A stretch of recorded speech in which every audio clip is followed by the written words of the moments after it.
Pensa o seguinte, final do regime militar e a economia do Brasil tá na UTI. Sério, hiperinflação comendo tudo, indústria parada, uma crise bem profunda. E aí, nos anos 90, veio a solução, um tratamento de choque. Abrir a economia de uma vez por todas. Bora mergulhar nessa grande virada para a gente entender o Brasil que temos hoje.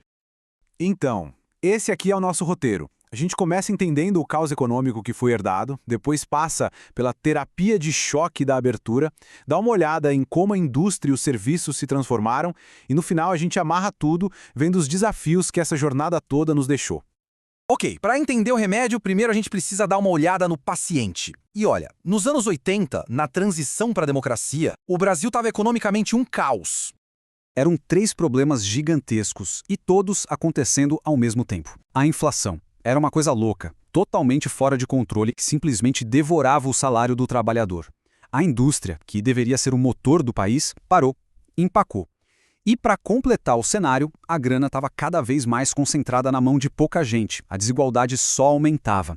Era assim a receita do desastre iminente. A situação não só era ruim, como piorava a cada dia. Como a fonte aponta, os problemas herdados foram se agravando, ou seja, a coisa estava virando uma bola de neve. Uma ação drástica era inevitável. O palco estava montado para a mudança radical que viria nos anos 90. E aí veio a receita. A partir do governo Collor, bem no comecinho dos anos 90, o Brasil virou a chave. A nova ordem era abrir o mercado e encolher o tamanho do Estado. Mas essa mudança não aconteceu do dia para a noite, não. O governo Sarney já tinha dado uns primeiros passos tímidos, mas foi com o plano Collor que a porteira se abriu de verdade. E essa direção foi mantida e até aprofundada nos governos seguintes.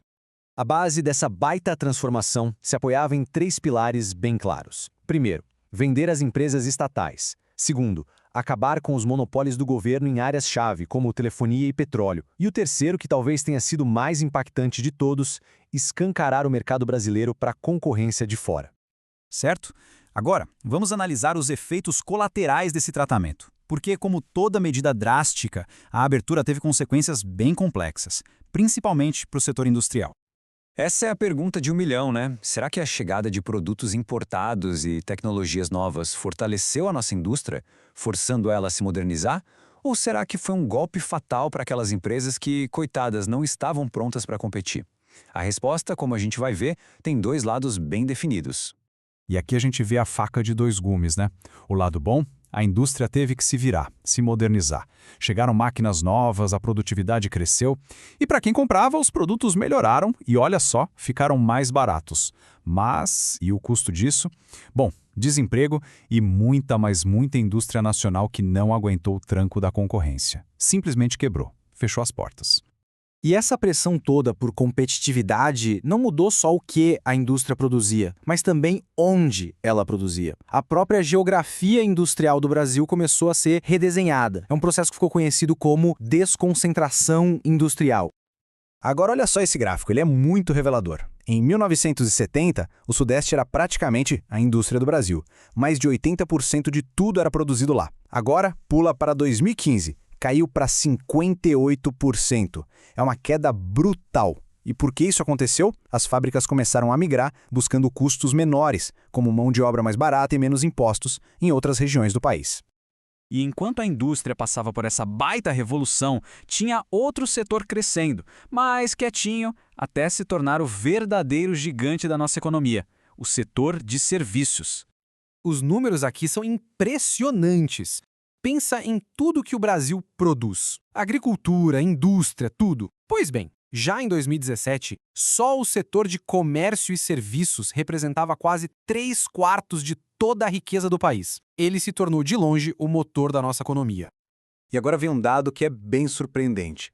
Quem é que move esse setor gigantesco? Em 2011, 99% das empresas de serviço eram micro ou pequenas. A gente está falando do salão de beleza da esquina, da oficina mecânica, do pequeno comércio. É a economia do dia a dia, pulsando.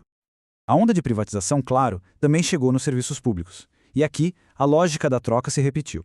O que a gente ganhou? Mais investimento e um acesso muito maior. O melhor exemplo disso é a explosão da telefonia móvel, né? E o que a gente perdeu? Bom, Pagamos o preço com tarifas mais altas, uma qualidade que nem sempre acompanhou o preço e a venda de setores estratégicos para capital estrangeiro. E assim a gente chega ao Brasil de hoje, que vive com o legado de toda essa transformação e, claro, enfrenta novos e velhos desafios. O papel do Estado mudou completamente. Ele deixou de ser o jogador, o dono da empresa de telefone ou de energia, e passou a ser o árbitro. Para isso, foram criadas as agências reguladoras, tipo a Anatel e a ANEEL. A missão delas é fiscalizar e ditar as regras do jogo nesses mercados que foram privatizados. E para a indústria, os desafios continuam bem grandes. Os problemas que até hoje seguram a competitividade dela formam o famoso e pesado custo Brasil. Energia caríssima, uma logística que não ajuda, com o transporte sendo um pesadelo, impostos nas alturas e a eterna montanha-russa do câmbio. E aqui está o grande paradoxo que essa citação resume muito bem. O Brasil atraiu um monte de dinheiro de fora e isso fortaleceu a economia. Mas, ao mesmo tempo, essa mesma economia se tornou mais desnacionalizada, com uma fatia cada vez maior dos lucros gerados aqui sendo mandada para fora. No fim das contas, a pergunta que fica é essa, né? A abertura da economia foi aquele remédio amargo, mas que era o único jeito de salvar o paciente que estava morrendo? Ou será que a dose foi tão forte, mas tão forte, que deixou sequelas com as quais o Brasil lida até hoje? A resposta? Bom, essa não é nada simples. E o debate está longe, bem longe de acabar.